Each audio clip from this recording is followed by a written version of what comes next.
The Shadow of Dreams by Panda at the Disco. In high school, I had this friend who had really weird dreams. We would drive to school in the morning and she would tell me about them.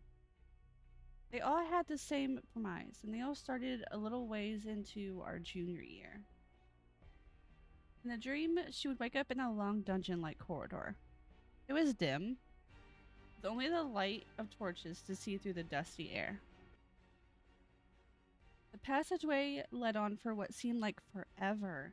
It twisted and it turned into unrealistic and impossible ways.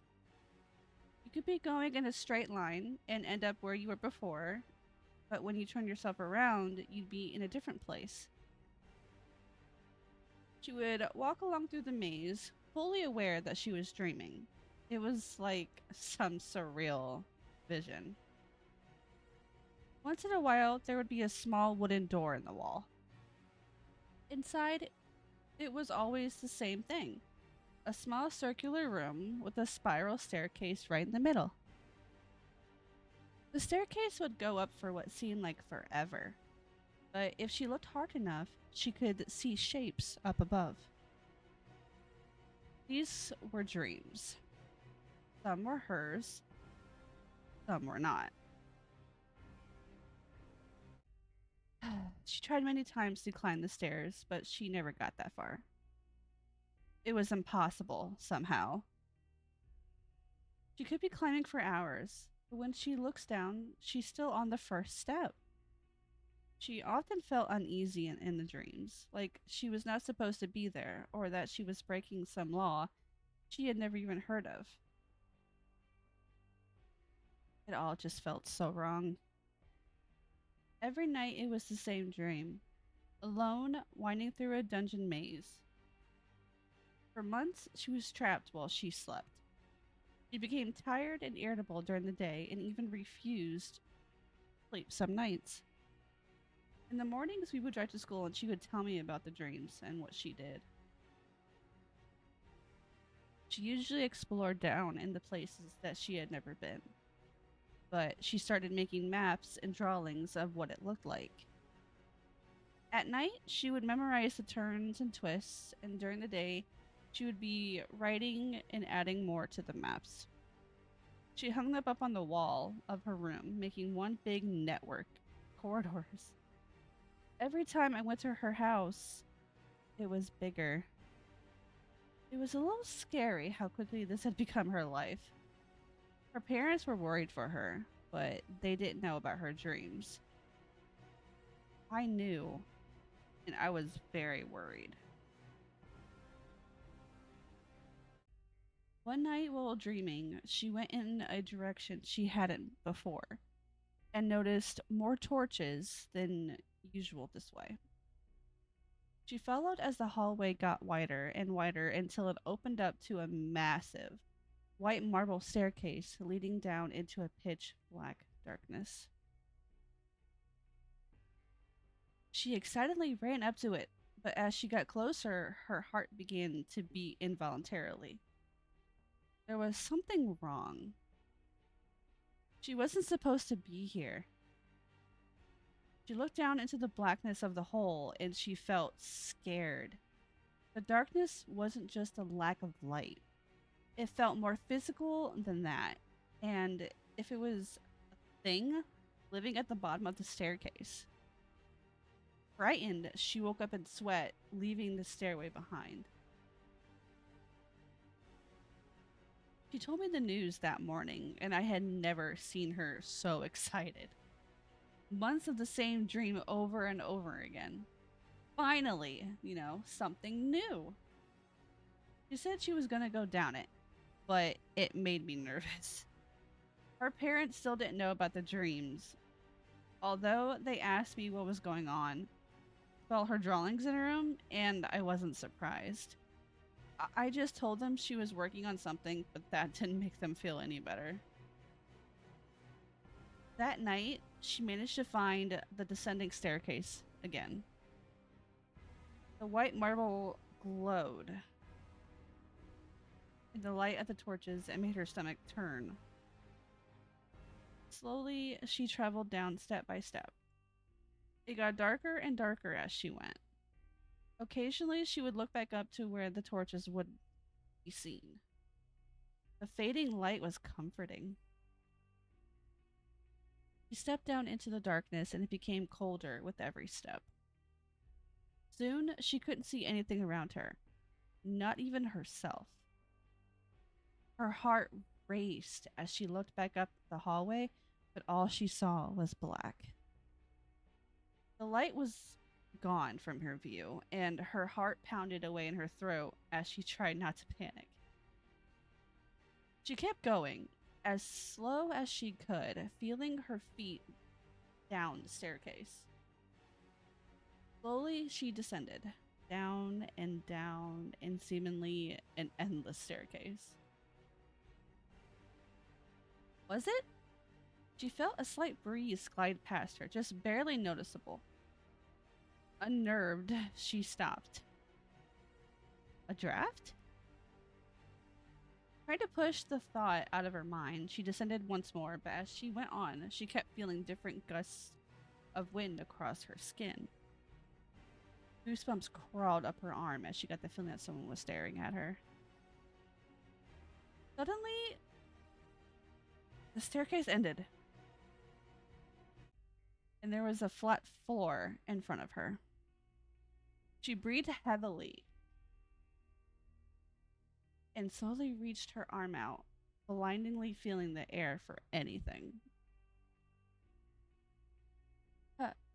Hello? She called out quietly. She felt a cold breeze on her face coming from directly in front of her. A deep, gravely voice came from the direction right in front of her face. She screamed and backed up into the staircase as something grabbed her arm.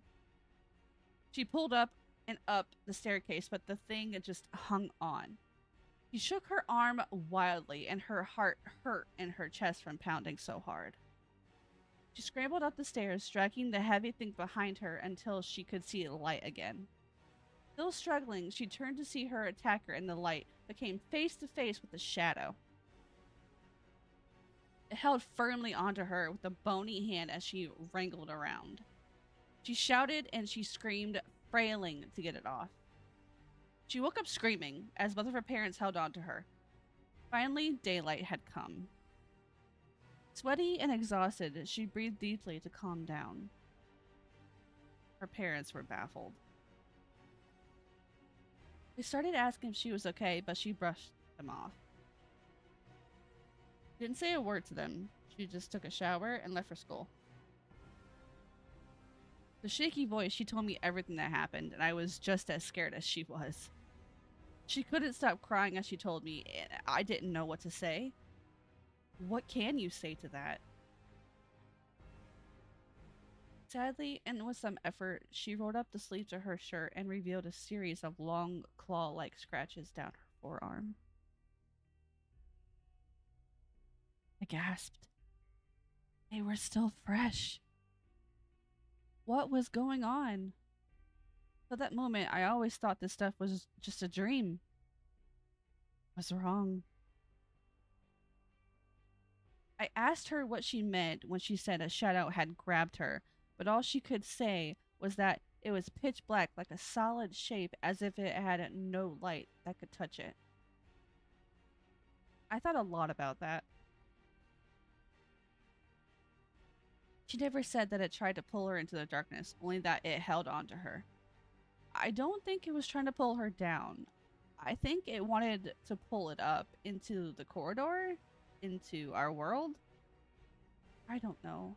I was scared. She didn't want to fall asleep. Not ever again. And I can't blame her. Even I didn't want to sleep again, but no one can stay awake forever. The next morning, I waited for her to pick me up, fiddling with my hands nervously while I waited, but she never came.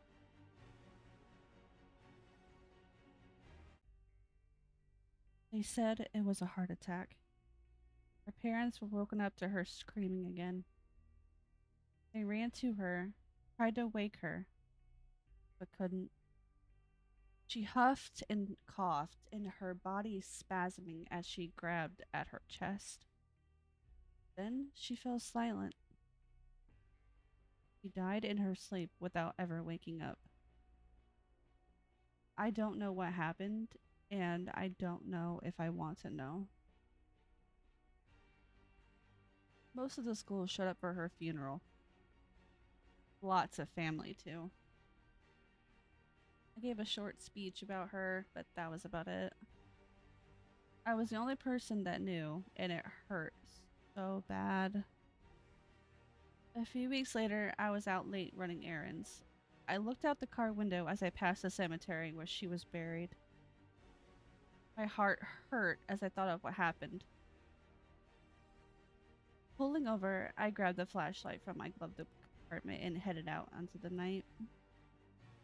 I wandered towards her grave, whipping a few tears away from my face, but then I stopped right in front of it. I still don't know what I saw. It all happened so fast. There was fresh dirt all over the place in a hole where her grave was.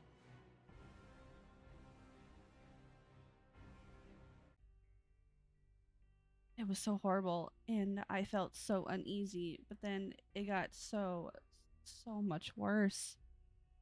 There were drag marks in the dirt leading to the edge of the cemetery at the tree line of a small forest, and there she was. I clasped my hand over my mouth to keep me from screaming, and I stumbled back slightly. She was just standing there, watching me. Stand in the dress that she was buried in. Her body was pale, and her eyes were black like a shadow. She tilted her head slightly and smiled before walking away. I don't know what happened to her in that dream, and I don't know what happened in the cemetery, but I really don't think it's her anymore.